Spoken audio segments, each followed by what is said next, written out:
I was raised in the countryside. When I was a young child, I thought of it as a natural environment.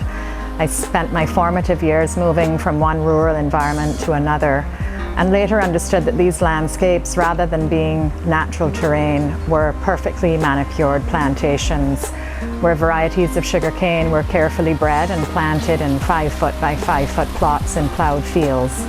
1,742 cane holes were planted per acre.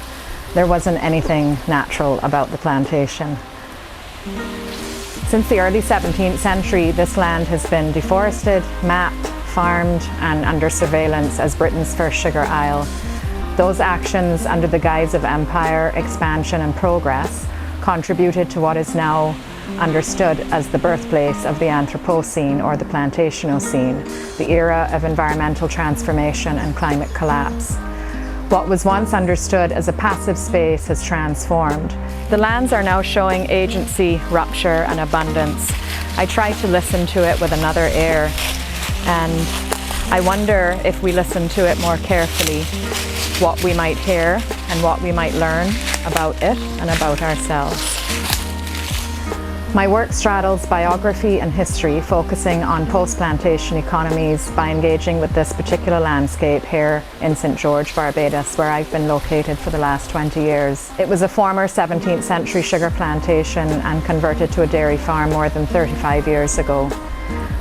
I'm interested in drawing lines on paper, interfering with lines on ledger pages, forming lines that connect this time to that time. My practice recognizes the need to draw new lines, refusing to accept that all lines have already been drawn. The Wild Plant series acknowledges the agency of wild botanicals growing in former sugarcane fields. I once saw them as weeds, but I later understood their medicinal value. Grown and cared for by enslaved Africans, used in Afro-syncretic spiritual practices for healing, these plants shaped identity in slave societies.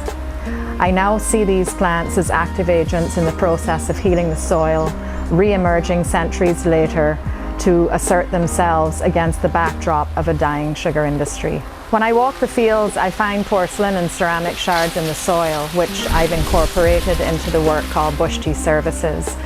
And from this project, I have served bush tea made with cerci, lemongrass, blue vervain, and bay leaf, while engaging in dialogue about British Barbadian historic relations.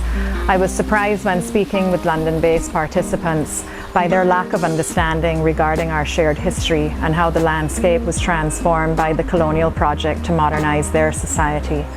How could they not recognize us after so many centuries of entanglement? Bush tea Plot-A Decolonial Patch is a permanent intervention located at the University of the West Indies in Barbados. It references small plots of land given to the enslaved people where they grew food and medicine, took care of themselves and of each other, becoming important sites of tradition, healing, and ritual. The plot was a creative pre-capitalist site located within the larger capitalist colonial machinery of the plantation.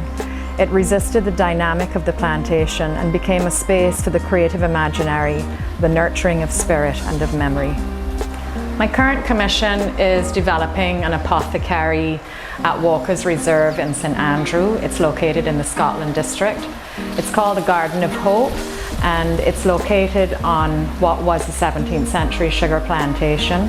It then converted about 50 years ago into another kind of extractive economy. It was a silica sand quarry, and that's now going through another transition to become a permaculture site.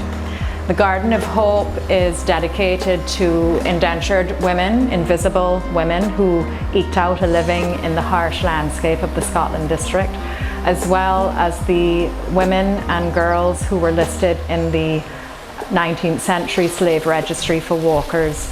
And that living apothecary is going to include plants that will focus on women's reproductive and post-reproductive health. It will have plants that will be used for a general first aid kit.